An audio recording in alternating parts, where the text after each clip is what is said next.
sebab saya memang sedar bahawa apa pun yang kita lakukan tak akan pernah jadi milik kita.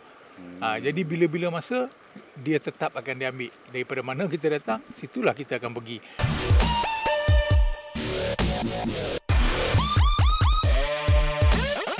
Kita cari jawapannya dalam kapsul hiburan BHTV Uppercase. Assalamualaikum warahmatullahi wabarakatuh dan salam sejahtera diucapkan kepada penonton kapsul hiburan BHTV Uppercase.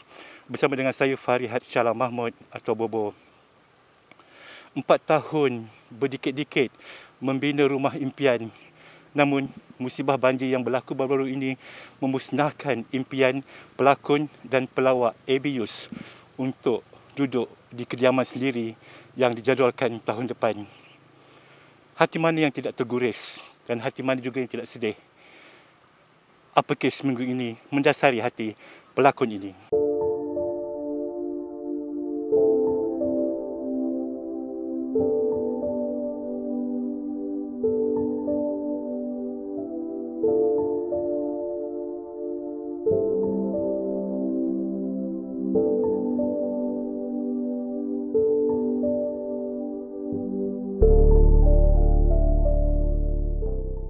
Bersama dengan saya, pelakon dan juga pelawak AB Yus yang baru-baru ini ditimpa musibah apabila rumahnya dihanyutkan banjir baru-baru ini. Okey, Abang AB, mungkin boleh kongsi sedikit keadaan abang sekarang selepas kejadian itu? Syukur Alhamdulillah, saya sebab saya sempat keluar. Kalau di saya tu tak ada apa-apa lah. Syukur Alhamdulillah lah dengan izin Allah. Cuma rumah je lah kan. Tapi rumah pun kita nak buat macam mana? Tak kan? Kita tak, apa kata orang, tak dapat menahan kuasa Allah Subhanahu Wa Taala. Kita terima lah. Terima dengan redha. Saya memang redha, itu serang saya kata. Saya tak ada rasa apa-apa pun. Cuma semangat untuk nak tegakkan lagi tu ada.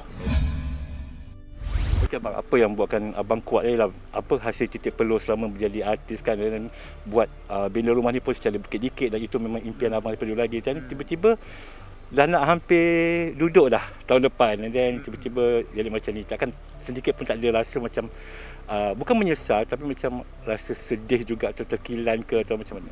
Saya sebenarnya memula terperanjat je. Saya tu serang saya kata, saya tak ada rasa sedih langsung. Bukan saya sombong lah.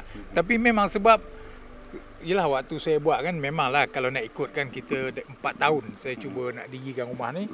So dah sampai ke tahap kata orang 10% je lagi kan. Tetapi sebab saya memang sedar bahawa apa pun yang kita lakukan tak akan pernah jadi milik kita.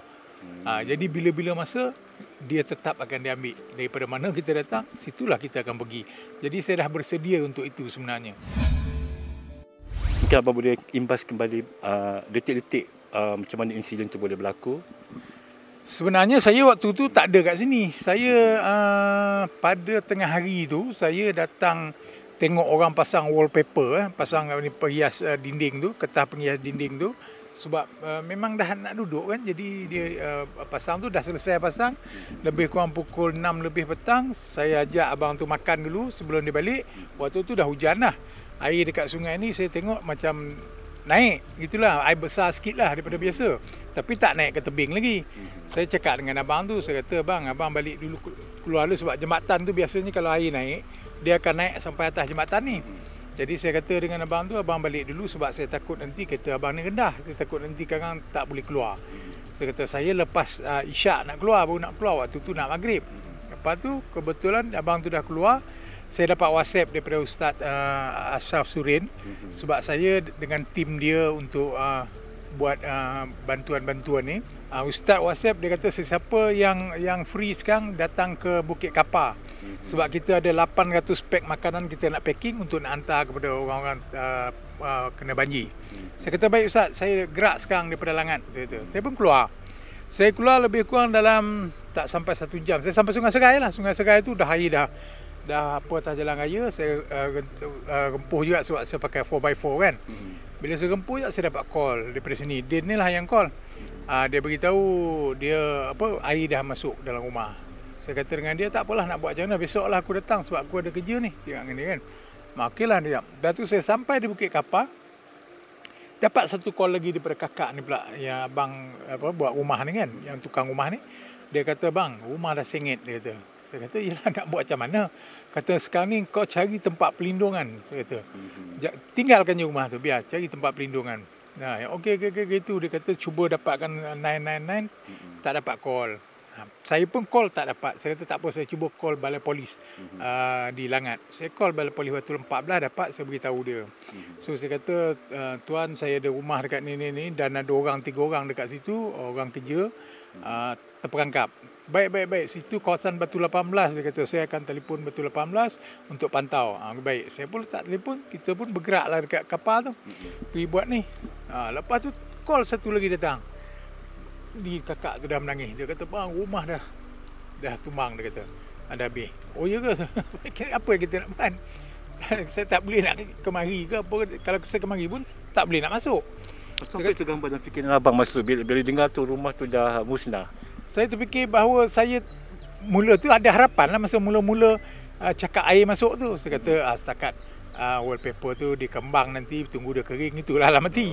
Tapi bila dah sampai tu, bila dah rebah tu, memang tak ada apa lah. Saya terfikir, tak adalah dah. Memang Allah tak bagi saya rezeki lagi untuk duduk dekat sini. Tu je lah.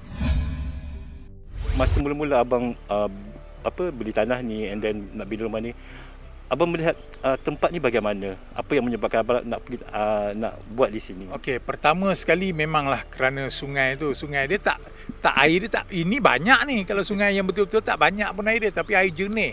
Jernih, cantik. Lepas tu kawasan ni memang dah cantik. Dia kawasan kampung.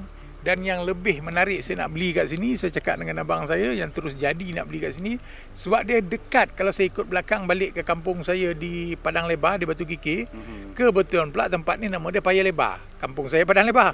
Jadi kalau kita ikut belakang ni memang cepat dia sampai. Jadi tak perlu ikut trafik ke apa kan. Itu yang saya berminat. Jadi kalau apa-apa hal saya boleh terus balik kampung, sebab kakak saya di kampung tu ada OKU. Jadi senang kalau apa-apa saya balik kan. Jadi itu yang saya berminat dekat sini, dan tenang kawasan ni. Bahaya air tu saya pernah tanya dengan tuan tanah ni sebelum beli. Saya tanya dengan dia, sini banjir tak? Sebab saya tengok sungai kan. Dia kata, tak adalah banjir besar-besar. Naik air sampai ke apa tu, adalah ke jembatan tu. Dulu, lama dulu dia kata, 5-60 tahun dulu pernah lah banjir besar sekali. Dia kata, lepas tu tak ada dah. Okay, so maknanya abang dah kata orang dah cek dulu dah yang kawasan ni memang tidak berisiko, sebab adalah orang cakap macam kenapalah bina rumah kat kawasan yang berisiko kan. Tak, saya dah tanya. Saya dah tanya, kalau misal kata kita tahu berisiko, buat apalah kita ni kan. Saya dah tanya pun. Impian nak buat rumah tu kan, adakah masih di kawasan yang sama ataupun abang fikir tempat lain ataupun cari rumah yang dah siap ke apa ke? Saya manalah ada duit banyak. Sedangkan rumah ni pun saya bina 4 tahun baru siap. Jadi mana saya nak cari tanah nak beli lagi. Saya dapat tanah ni pun syukur, alhamdulillah. Jadi selepas ni saya kena tawakal. InsyaAllah kalau ada rezeki saya akan buat di sini juga. Tapi mungkin agak ke atas tu sikit. Kan, gitulah. Lepas tu tawakal je lah. Sebabnya kalau kita bina atas bukit ni pun, kalau Allah nak ambil, dia ambil juga. Kan. Setakat ni ada tak pihak-pihak yang tampil untuk kata orang menolong abang lah kan dalam, yalah, kata orang ambil berat prihatin terhadap apa yang abang lalui hari ni? Sebenarnya terlalu ramai. Saya WhatsApp saya berbunyi je. Kawan-kawan NGO pun ada yang daripada luar negeri, daripada Kelantan, daripada Kedah, Terengganu. Kawan-kawan daripada Terengganu apa semua cuba nak cakap, insya-Allah dia orang akan bantu apa semua, termasuklah Finas dan juga seniman sendiri. Tapi saya cakap dengan dia ginilah, Finas dengan seniman tu insya-Allah saya kata saya akan hubungilah. Sebab ada kaitan. Tetapi yang lain tu saya kata saya perlukan doa. Doa untuk terus beri saya kuat untuk menempuh dugaan ini. Itu saja, istiqamah terus kuat untuk menempuh dugaan ini. Doa tu cukup cantik bagi saya. Dia orang nak buat derma di kawan-kawan yang sesama pelawak ni pun kan, nak buat, tapi saya kata dengan dia ginilah, kita pun, kau pun ada tanggungan. Kau pun ada masalah kau sendiri kan. Tak apalah setakat ni jangan aku tak makan. Sekarang ni aku makan lagi. Makan tu penting lah cakap dengan dia kan. Rumah tu tak apalah, pelan-pelan. Itu je lah setakat ni. Bagaimana pula dengan perkembangan kerjaya abang syuting, ada syuting ke ataupun masih lagi kata orang belum ada tawaran yang datang ke, tu bagaimana? Alhamdulillah, syukur. Selepas saja PKP, sebenarnya waktu PKP pun saya tidak terkesan. Ikhlas saya kata, sebab ada banyak orang buat review. Jadi saya makan hasil review itulah. Dan selepas PKP ni syukur alhamdulillah juga banyak saya tolak, sebab bila syuting yang luar-luar, yang outdoor macam ni, saya tak mampu lagi. Sebab saya tak tahan, kena matahari dia akan pening cepat apa semua kan. Saya tak berapa sihat. Jadi saya tolak. Banyak studio lah. Dan sekarang ni saya memang tengah ada kerja dengan apa, mencari sepatu yang hilang tu sebagai tenaga pengajar. Syukur alhamdulillah lah. Mungkin abang boleh ada apa-apa yang abang nak cakap kepada semua pihak yang prihatin dan peminat yang mungkin terharu, sedih dengan apa yang berlaku pada abang. Mungkin apa yang abang nak cakap kepada mereka? Okey, kepada semua yang berada dekat luar sana, sama ada meminati saya atau tak meminati saya, tetapi kepada semua yang prihatin atau tak prihatin pun, saya tak kisah. Yang pentingnya saya mendoakan juga anda semua sentiasa berada dalam rahmat Allah, dan anda kata ingin memberi bantuan, terdetik hati ingin memberi bantuan, saya hanya pesan tak payahlah buat macam kutipan ke apa ke kan, kerana sejujur seikhlasnya saya kata, setakat hari ni saya hanya terfikir saya harus makan hari-hari je lah. Jadi insya-Allah untuk makan tu kan, kalaulah saya nak minta kutip duit dekat orang untuk membina sebuah rumah, saya rasa macam tak patut. Kan? Dan itulah saya rasa, takkan saya nak minta dekat orang, kawan-kawan, bagilah aku sebab aku nak bina rumah balik.